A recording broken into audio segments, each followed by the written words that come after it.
സമ്മർദ്ദ നീക്കത്തിന് പിന്നാലെ കെ സുധാകരനെ അനുനയിപ്പിക്കാൻ ഹൈക്കമാൻഡ് നേരിട്ട് രംഗത്തെത്തിയിട്ടുണ്ട്. കെ സുധാകരനുമായി ഫോണിൽ സംസാരിച്ച കേരളത്തിന്റെ ചുമതലയുള്ള AICC general secretary Deepa Das Munshi ഉചിതമായ സമയത്ത് KPCC പ്രസിഡന്റ് പദവി ഏറ്റെടുക്കാൻ നിർദ്ദേശവും നൽകിയിട്ടുണ്ട്. എല്ലാവരുടെയും സമ്മതത്തോടെ മാത്രമേ ചുമതല ഏറ്റെടുക്കൂ എന്ന നിലപാടിലാണ് ഇപ്പോൾ സുധാകരൻ. അതേസമയം KPCC പ്രസിഡന്റിന്റെ അറ്റാച്ച്ഡ് സെക്രട്ടറി സുധാകരനെ ഹൈജാക്ക് ചെയ്യാൻ ശ്രമിച്ചെന്ന വിമർശനം പാർട്ടിക്കുള്ളിൽ ശക്തമാക്കുകയാണ്. സുധാകരൻ സതീശൻ ചേരിപ്പോരും പാർട്ടിക്ക് തലവേദനയാവുകയാണ്. ഇപ്പോൾ നിലവിലെ KPCC പ്രസിഡന്റ് താൻ തന്നെ എന്ന പ്രതികരണവുമായി കെ സുധാകരൻ രംഗത്ത് വന്നിരുന്നു. അതുമാത്രമല്ല, ഹൈക്കമാൻഡിനെ അദ്ദേഹം കാര്യങ്ങൾ ധരിപ്പിച്ചിരുന്നു. KPCC പ്രസിഡന്റ് പദവി തിരികെ കിട്ടണം എന്ന ആവശ്യം സുധാകരൻ തന്നെ നേരിട്ട് ഹൈക്കമാൻഡിനെ അറിയിക്കുകയും ചെയ്തിരുന്നു. ഉചിതമായ സമയത്ത് KPCC പ്രസിഡന്റ് പദവി ഹസനിൽ നിന്ന് തിരികെ ഏറ്റെടുക്കുവാനായിട്ടുള്ള നിർദ്ദേശമാണ് ഹൈക്കമാൻഡ് ഒടുവിൽ സുധാകരന് നൽകിയിരിക്കുന്നത്. ഇന്ന് സുധാകരൻ പറഞ്ഞ കാര്യങ്ങളിലേക്ക് പോകാം. ആദ്യം അദ്ദേഹത്തിന്റെ വാക്കുകളിലേക്ക്. ഏത് സമയത്തും നമുക്ക് ശ്വാസം എടുക്കാം, എനി ടൈം. മനസ്സിലായോ? എനിക്ക് അതിനകത്ത് വേറെ സ്പെഷ്യൽ ഒന്നുമില്ല. ഞാൻ KPCC പ്രസിഡന്റ് ആണെന്ന് എല്ലാവരും പറയുന്നുണ്ടല്ലോ. എനിക്ക് എപ്പോഴും പോയിക്കൂടെ? അതിനെന്തിരിക്കുന്നു? ഇതൊരു ഫോർമാലിറ്റി എന്നതല്ലാതെ അതിനപ്പുറത്ത് പറയാത്ത ഒരു കാര്യവുമില്ല. എനിക്ക് ഏത് സമയത്തും പോയി എടുക്കാം. ഇന്ന് പോകാം, നാളെ പോകാം, എടുക്കാം. പക്ഷേ ഞാനൊന്ന് അത് ഒക്കെ ഹൈക്കമാൻഡൊക്കെ ഡിസ്കസ് ചെയ്തിട്ട് എടുക്കുന്നു. ഞാനിങ്ങനെ ഇത്തിരി ഇതെല്ലാം ആയിട്ട് ഇങ്ങനെ മറ്റു ചില പ്രശ്നങ്ങളുമായിട്ട് അങ്ങനെ നിൽക്കുന്നുണ്ട്. അതുകൊണ്ട് അത് കഴിഞ്ഞില്ല, കഴിയാൻ പോന്നേ ഉള്ളൂ. ഇന്ന് കൊണ്ട് കഴിയും വിചാരിക്കാം. കോൺഗ്രസിൽ പ്രശ്നങ്ങൾ സങ്കീർണമാവുകയാണ്. ഡാൻ കുര്യൻ ചേരുകയാണ് കൂടുതൽ വിവരങ്ങൾ നൽകാൻ തിരുവനന്തപുരത്ത് നിന്ന്. ഡാൻ, KPCC പ്രസിഡന്റ് പദവി ഹസനിൽ നിന്ന് തിരികെ കിട്ടണം എന്നാവശ്യപ്പെട്ടുകൊണ്ട് സുധാകരൻ ഹൈക്കമാൻഡിനെ സമീപിച്ചു എന്ന കാര്യം പുറത്തു വന്നതിന് പിന്നാലെയാണല്ലോ അദ്ദേഹത്തിന്റെ പ്രതികരണം വന്നത്. കടുത്ത നിലപാട് അദ്ദേഹം എടുത്തിരുന്നു എന്ന കാര്യത്തിൽ യാതൊരു സംശയവുമില്ലല്ലോ. പ്രസിഡന്റ് പദവി തിരികെ കിട്ടിയില്ലെങ്കിൽ അടുത്ത നടപടിയിലേക്ക് താൻ കടക്കും എന്ന മുന്നറിയിപ്പ് നൽകിയതാണല്ലോ സുധാകരൻ ഹൈക്കമാൻഡിന്. അതിൽ വഴങ്ങുകയല്ലേ ഇപ്പോൾ ഹൈക്കമാൻഡ് ചെയ്തിരിക്കുന്നത്?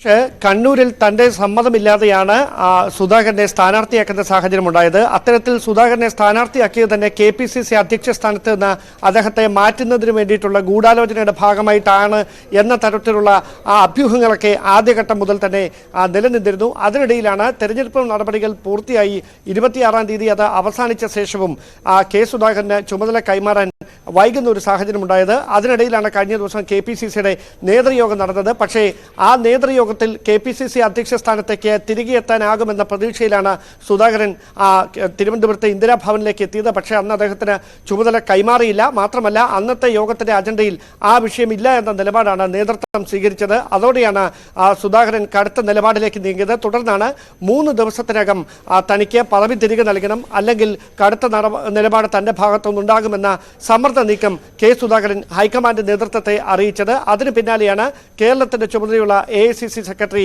ദീപാദാസ് മുൻഷി സുധാകരനെ ഫോണിൽ വിളിച്ച് അദ്ദേഹത്തോട് എത്രയും പെട്ടെന്ന് തന്നെ ഉചിതമായ സമയത്ത് ഈ പദവിയിലേക്ക് ചുമതല ഏറ്റെടുക്കാനുള്ള നിർദ്ദേശം നൽകിയത്. പക്ഷേ ഈ വിവാദമായിരിക്കുന്നത് കെ സുധാകരൻ KPCC അധ്യക്ഷനായിരുന്നപ്പോൾ അദ്ദേഹത്തിന്റെ അറ്റാച്ച്ഡ് സെക്രട്ടറിയായി നിയമിതനായ KPCC ജനറൽ സെക്രട്ടറി K ജയന്തിന്റെ ഭാഗത്ത് നിന്ന് KPCC അധ്യക്ഷനെ ഹൈജാക്ക് ചെയ്യുന്ന തരത്തിലുള്ള പ്രവർത്തനങ്ങളുണ്ടായി. പുനഃസംഘടനയിലടക്കം K ജയന്ത് തനിക്ക് താല്പര്യമുള്ളവരെ തിരികെ കയറ്റി തുടങ്ങിയ വിമർശനങ്ങളാണ് ഒരു വിഭാഗം നേതാക്കൾ മുമ്പോട്ട് വെച്ചത്. അതുകൊണ്ട് തന്നെ 9 വർഷം പ്രവർത്തന രംഗത്ത് സജീവമല്ലാതിരുന്ന നേതാവാണ് K ജയന്ത്. അതിനുശേഷമാണ് അദ്ദേഹം KPCCയുടെ ജനറൽ സെക്രട്ടറി പദവിയിലേക്ക് എത്തുന്നത്. സ്വാഭാവികമായി ആ സ്ഥാനം ആഗ്രഹിച്ചിരുന്ന മറ്റ് പല നേതാക്കന്മാരും ഉണ്ടായിരുന്നു. അവരെയൊക്കെ വെട്ടിയാണ് K ജയന്ത് ആ പദവിയിലേക്ക് എത്തിയത്. തുടർന്ന് സുധാകരനൊപ്പം ഉണ്ടായിരുന്നവർ തന്നെ അദ്ദേഹത്തിന്റെ പക്കൽ നിന്ന് അകലുന്ന ഒരു സാഹചര്യം ഉണ്ടായത് K ജയന്തിന്റെ ഇടപെടൽ മൂലമാണ് എന്ന വിമർശനമാണ് രൂക്ഷമായിരിക്കുന്നത്.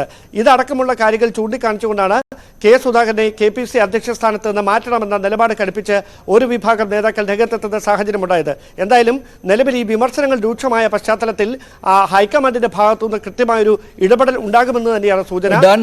നാളെ ചുമതല തിരികെ ഏൽക്കുമോ? അങ്ങനെ ഒരു സ്ഥിരീകരണം വന്നിട്ടുണ്ടോ?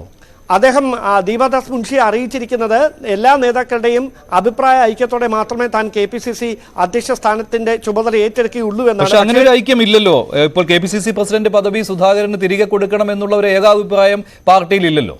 സ്വാഭാവികമായി ഔചിത്യത്തിന്റെ പേരിൽ അദ്ദേഹം അത്തരം ഒരു പരാമർശം നടത്തിയെന്നേ നമുക്ക് ഈ ഒരു ഘട്ടത്തിൽ പറയാൻ കഴിയൂ. എന്തായാലും ലഭ്യമാകുന്ന വിവരങ്ങൾ അനുസരിച്ച് നാളെ തന്നെ ഒരുപക്ഷെ അദ്ദേഹം ചുമതല ഏറ്റെടുത്തേക്കാം. കൊച്ചിയിൽ നിന്ന് വൈകാതെ അദ്ദേഹം തലസ്ഥാനത്തേക്ക് KPCC അധ്യക്ഷ പദവി ഏറ്റെടുക്കുന്നതിന്റെ ഭാഗമായി മടങ്ങിയെത്താനുള്ള സാധ്യതയാണ് നിലവിലുള്ളത്. ശരി, ഡാൻ കുര്യനാണ് വിവരങ്ങൾ നൽകിയത്. എന്തായാലും സംസ്ഥാന കോൺഗ്രസിൽ കാര്യങ്ങൾ സങ്കീർണമായി തന്നെ തുടരുകയാണ്. KPCC പ്രസിഡന്റ് പദവി തിരികെ കിട്ടാത്തതിലുള്ള അമർഷമാണ് സുധാകരൻ ഇന്ന് പ്രകടിപ്പിച്ചതും അതിനു മുന്നിൽ ഹൈക്കമാൻഡ് വഴങ്ങുകയും ചെയ്തിട്ടുണ്ട്.